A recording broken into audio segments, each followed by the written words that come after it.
Hey, it's FJ Shark, and today I want to talk to you about dealing with toxic women. There are many programs out there that tell you how you can have, quote unquote, any woman you want. Well, I think it's even more crucial to know which women to avoid. I remember a wealthy and successful real estate investor once saying, if I invested in every real estate deal that landed on my desk, I'd be bankrupt because the bad investments would eventually eat all the profits from the good ones. And that's so true. And it applies to people as well, because knowing which women to avoid is the first step to keep you from going socially, emotionally, and financially bankrupt. I really started thinking about this after I received an email that said, quote, "Hey Shark, I keep getting suckered into relationships with women who seem nice up front, and then they become more and more high maintenance, and eventually dump me or cheat on me. Do you know what I mean? What's up with that?" End quote. Yeah, I can relate. Now, don't be fooled. The last thing these types of women want is for you to be happy. If you are happy in the relationship, it will come at a great expense of not just time and money, but they will make you pay with your self-esteem, your self-worth, your dignity, the list goes on.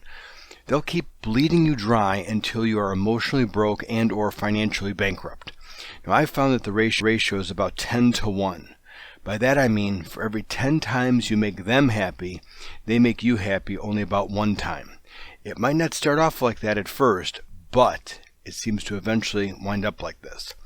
I mean, you actually start thinking you are going to help them. You might even listen to their problems and try fixing them, but they prey on your niceness.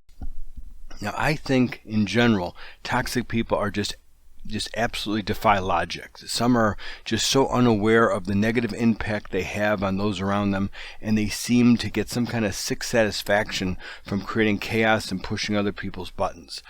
I'm grouping all of them together here, but individually they might fall into categories of being narcissistic or negative or high maintenance, manipulators, and those are just their good points. I'm only slightly kidding.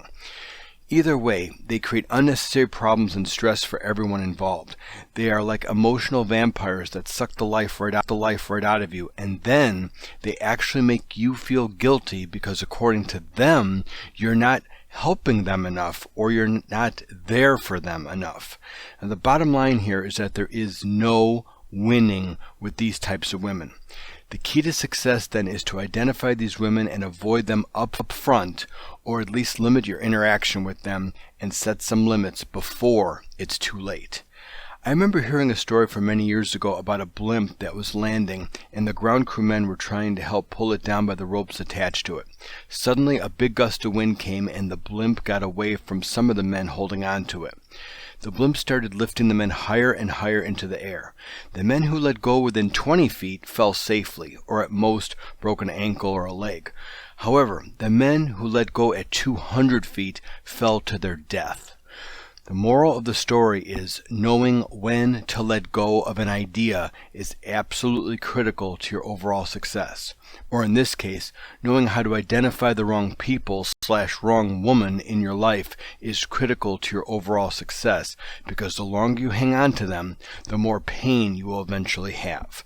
So here's a couple of quick things to do. Number 1, realize that you are not responsible for other people's happiness. You're only responsible for your own, which is difficult enough. So put the smile on your face first, and then see how fast other people become happy. Number 2, if you keep finding yourself around people who are not happy when you're happy, then it's time to set some boundaries. Basically, unfriend them on social media, or at least quit following their posts. If they constantly call you, remember, you don't have to answer the phone every single time, or at least limit the time you are talking to them or spending with them. These are just a couple of things to get you started with today. We'll talk again soon.